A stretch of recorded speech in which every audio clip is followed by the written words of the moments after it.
On December 6th, 1917, in the cold stillness of a Canadian winter morning, something happened that no one alive was prepared to understand.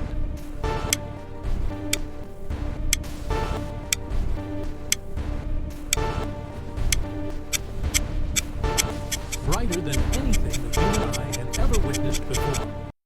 This is the story of the Halifax Explosion. That morning began quietly, the way so many winter mornings do. The harbor lay calm beneath a pale sky, its waters dark and still, broken only by the slow movement of ships passing through the Narrows, a narrow channel that served as the city's lifeline to the outside world. Dock workers moved cargo along wooden piers, their breath visible in the cold air. Steam rose gently from the water.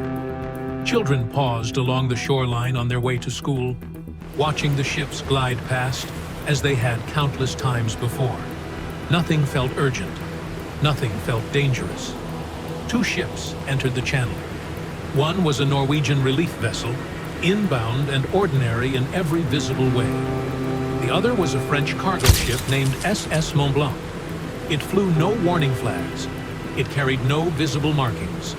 And no one along the waterfront knew that inside its steel hull were more than 2,600 tons of high explosives.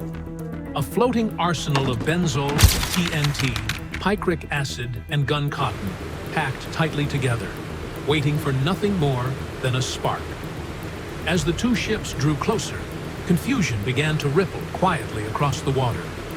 Signals were exchanged, then misread.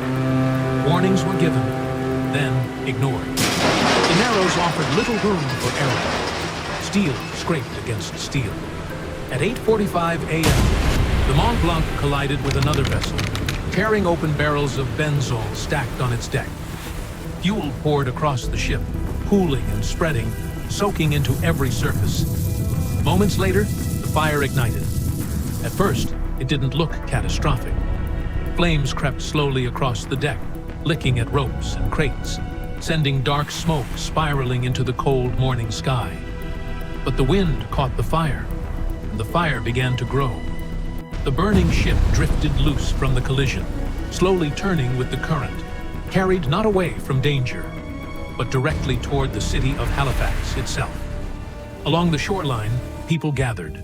Some pointed, some stared, some simply watched in silence. No one ran. They had no way of knowing they were standing in front of a bomb. At 9:04 a.m., the SS Mont Blanc detonated. The explosion began with a blinding white flash, brighter than the sun, instantly vaporizing the ship and everything near it. The shockwave followed faster than sound itself. Buildings collapsed in an instant. Walls disintegrated. Roofs lifted and vanished. People were thrown through the air like fragments of paper. Streets folded inward, and the harbor itself disappeared beneath a towering wall of fire and steam as the water was violently displaced. For a fraction of a second, there was no sound at all. Then the sound returned, and with it came screaming.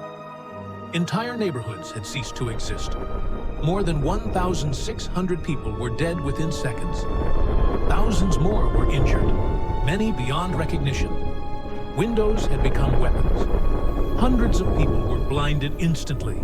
Men, women, and children who had been standing at their windows moments earlier, watching the burning ship approach, never imagining what was about to happen.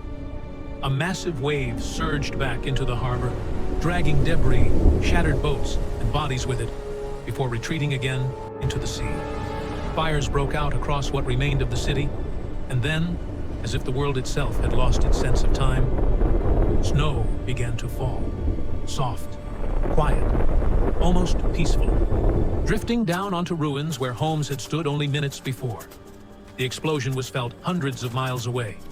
Seismographs recorded it as an earthquake. Sailors far out at sea thought the sky had split open. But for those who survived, the damage was not only physical. Time itself had fractured.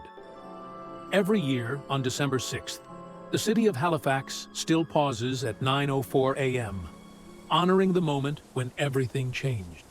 Because for one winter morning, The world did not merely move forward.